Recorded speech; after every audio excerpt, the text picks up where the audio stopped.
மக்கி போன ஜாக்கெட் போட்டிருக்கா லலிதா. ஆபீஸ்ல ஒரு நோட்டை எடுக்க போனப்போ அந்த ஜாக்கெட் கிழிஞ்சு போயிருது. அத்தனை ஆண்களும் அவளை உத்து பாக்குறாங்க. ஒரு நாள் மக்கி போற உடம்பு தானேன்னு நினைச்சு அவ மக்கின ஜாக்கெட் போட்டாலோ என்னவோ, ஆனா அத்தனை ஆண்களும் உத்து பார்க்கும்போது அவ கொஞ்சம் கூனி குறுகி போயிட்டா. அந்த ஓட்ட ஜாக்கெட்டை மூடுறதுக்காக தன்னோட புடவையை எடுத்து மூடுறா. ஆனா அந்த ஓட்ட ஜாக்கெட்டை விட அந்த புடவையோட ஓட்டை ரொம்ப பெருசா இருக்கு.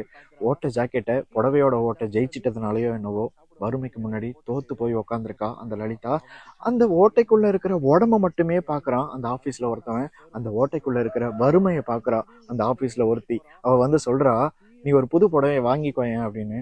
அந்த புடவை வாங்குற காசுக்கு என் தம்பி தங்கச்சிகளுக்கு நான் புத்தகம் வாங்கி கொடுத்துருவேன்னு அவ சொல்றா. உடனே இவ, நான் வேணா உனக்கு காசு தரேன், புது புடவை வாங்கிக்கோ, அப்புறமா காசு கொடு அப்படின்ட்டு வாழ்க்கையில தடவையா புது புடவைய வாங்கி அந்த லலிதா பாக்குறா. அதை ஆசையா கட்டும்போது ஒரு அழுகுரல் கேக்குது.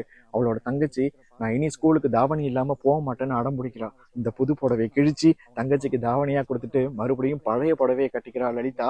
அந்த லலிதா அவளோட சேர்த்து மொத்தம் 8 பேரு தம்பி தங்கச்சிங்க. அவங்க எல்லாம் வரிசையா சாப்பிட உக்காந்துட்டாங்கன்னா இவ மட்டும் வெளியில போயிடுவா. ஏன்னா அவங்களுக்கு சாப்பாடு இல்லாம போயிட போதும்னு அம்மா சொல்லிடுவா. எல்லாருக்கும் சாப்பாடு இருக்கு, அக்காவுக்கு பழைய சோறு வச்சிருக்கேன், அதை யாரும் எடுத்து சாப்பிட்றாதீங்கன்னு. ஆனா தங்கச்சிங்க அந்த சாப்பாடையும் சாப்பிட்டுருவாங்க. லலிதா வந்து பார்க்கும்போது அவளுக்கு பழைய சோறு கூட இருக்காது. அம்மா சாப்பிட்டியான்னு கேட்பா. நான் சாப்பிட்டேன்னு பச்சை பொய்ய சொல்லிட்டு பச்சை தண்ணிய ஆத்துல மொண்டு குடிச்சிட்டு பசியை தீர்த்துப்பா அந்த லலிதா. இப்படி உணவு உடை அப்படின்னு ஆரம்பிச்ச இவளோட தியாகம் ஒரு நாள் தம்பி கேட்கறான், நான் MBBS படிக்கணும், எனக்கு சிபாரிசு வேணும்னு. சிபாரிசு கேட்க ஒருத்தன்ட்ட போறா.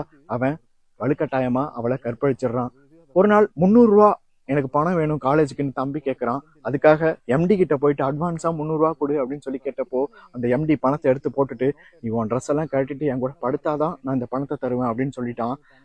ஒரு சின்ன ஓட்ட ஜாக்கெட்ல இருந்தாலே அதை மூடலான்னு நினைச்ச இந்த லலிதா இப்ப எல்லா ட்ரெஸ்ஸையும் காட்டினா தான் பணமே கிடைக்கும்னு நினைக்கும் போது ஒன்னே ஒண்ணு மட்டும் சொல்றா, ஆண்கிட்ட நல்லவங்களே கிடையாதா?